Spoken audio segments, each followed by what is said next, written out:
Hi everyone, welcome back to Get Good at Badminton. Today we want to take another look at Lin Dan, and this time analyze the difference in his playstyle pre and post 2010. We wanted to make this video because as the GOAT, tons of people study and attempt to replicate Lin Dan. But depending on which Lin Dan you study, you're going to get vastly different results. It's not enough to simply try and copy another player, you need to understand some of the principles behind why players do what they do. That way you'll know when incorporating certain elements of another player's game in your own will be beneficial and when it won't.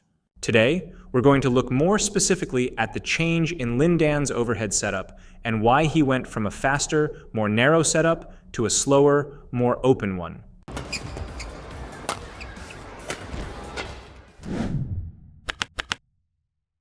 But before we look at Lin Dan's setup, let's break down how Lin Dan played in his younger years, generally pre-2010. We like to summarize younger Lin Dan as a player who will constantly prevent you from playing your game and always try to play from an attacking position. Let's look at two key parts of his game. In Chinese, there's a concept that directly translated means catch the shuttle. It's essentially anticipating what shot your opponent is going to play and positioning yourself to take the shuttle early. Lin Dan's game centered around catching his opponent's shots toward the backcourt. He puts maximum effort into taking the net early, which gives him the freedom to play numerous shot options. As soon as his opponents take the shot slightly late, Lin Dan will pounce on the clear or lift. Of course, you cannot always anticipate correctly every time, especially at the highest level in badminton. Lin Dan's opponents are capable of playing high-quality shots to neutralize and pressure him, which means there are always cases where Lin Dan must play defensively. In these cases, Lin Dan will frequently opt for faster shots like drives and far blocks. If you watched some of our other videos, you'll know that the reason is to prevent your opponents from having options.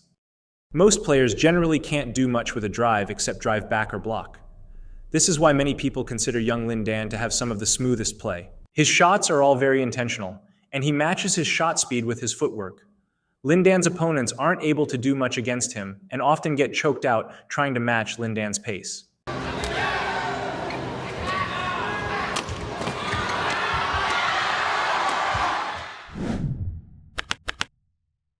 After 2010, Lin Dan evolved to be more of a control player.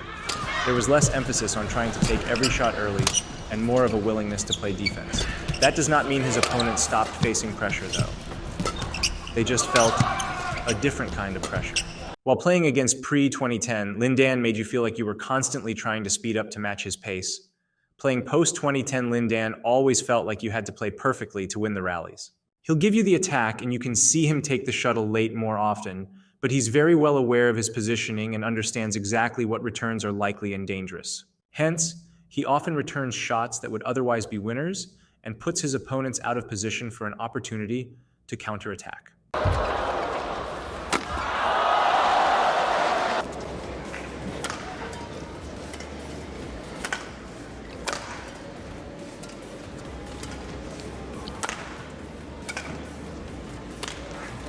Oh. Unbelievable how quickly he gets up.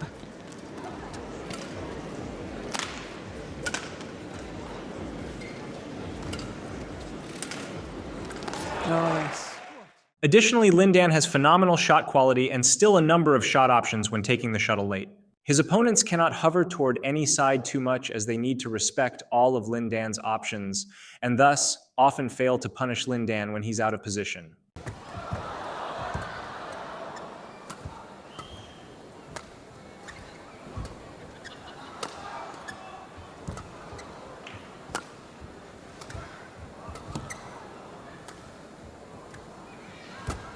又碰网了，半场球，李宗伟没有敢发力。那么，经过多拍以后啊，双方还是要看一个回球的质量，再一个也是要减少不必要的失误。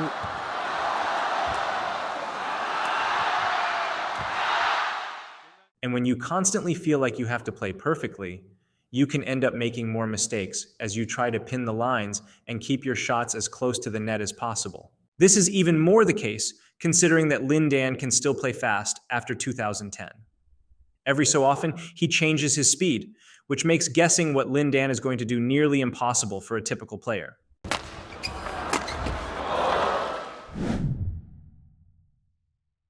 Now, Regardless of whether you think post or pre-2010 Lin Dan was better, there are interesting changes in his technique to look at and learn from.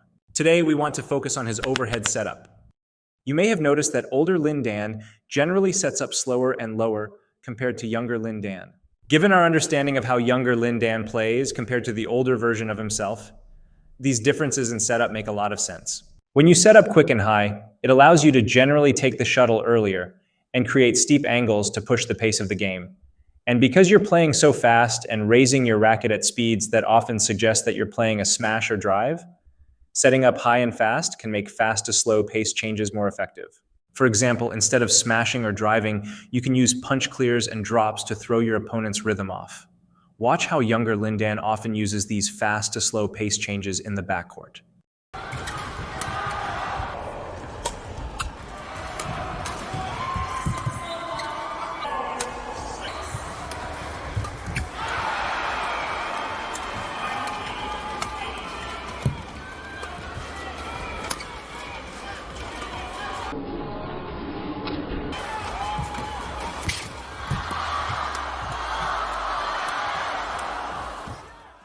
The downside with setting up high and fast is it can potentially be more tiring to hold your overhead stance for a longer time, which is why you should generally set up high and fast if you play a more attacking style. If you're going to set up so quickly and hold your stance only to play a high clear, it kind of defeats the purpose of setting up quickly in the first place. The opposite is true about setting up slower and lower. Many players that set up lower generally do so because it allows them to hold a more relaxed stance and not consume as much energy. But because you set up lower and slower, you might get into situations where you play more defensive shots like high clears and drops because your racket is not ready in time. The benefit, however, is a slower setup can potentially allow you to make use of slow to fast pace changes better. Something older Lin Dan often did that younger Lin Dan did not was move to the shuttle almost leisurely and then suddenly whipping a drive that catches his opponents off guard. With these ideas in mind, you should now generally understand that one setup is not necessarily always better than another, but rather better or worse in certain situations. If you're going to copy Lin Dan's racket setup and techniques, then you also need to copy the shots and style that he plays with the setup and technique. Pre-2010. Lin Dan plays very differently compared to post-2010 Lin Dan. If you play flat and quick, you'll find that setting up slower and lower can often hinder your ability to attack. Instead, a quick and high setup may be more suitable to allow you to take the shuttle earlier and produce steeper angles. The opposite is a given. If you prefer to play longer rallies and slow down the pace, there isn't as much of a benefit by setting up quickly, and you might just get more tired from holding your racket up for so long. There's more to talk about regarding setup too. For example, where your racket faces can also affect the ease of playing certain shots, and slight differences in your grip and wrist positioning can significantly affect your game. But we'll save that for another video.